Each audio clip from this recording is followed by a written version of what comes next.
guys, meron tayo ngayong special recipe. Ayan o. Hulaan nyo kung ano to guys. Sobrang sarap. Yan. Sarap to, yummy. Mapaparami kayo ng kain pag natikman nyo to. Super yummy.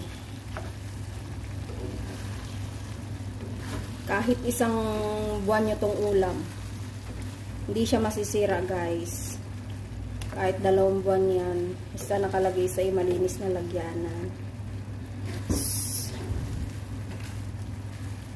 Sarap yan siya. Let's eat guys! Yan, luto na siya guys. Sarap, yummy. Sino may gusto dyan? Ayan o, pwede na kayo nagmamantikayan. Kaya hindi yan siya masisira. Tapos, maanghang siya. Super sarap.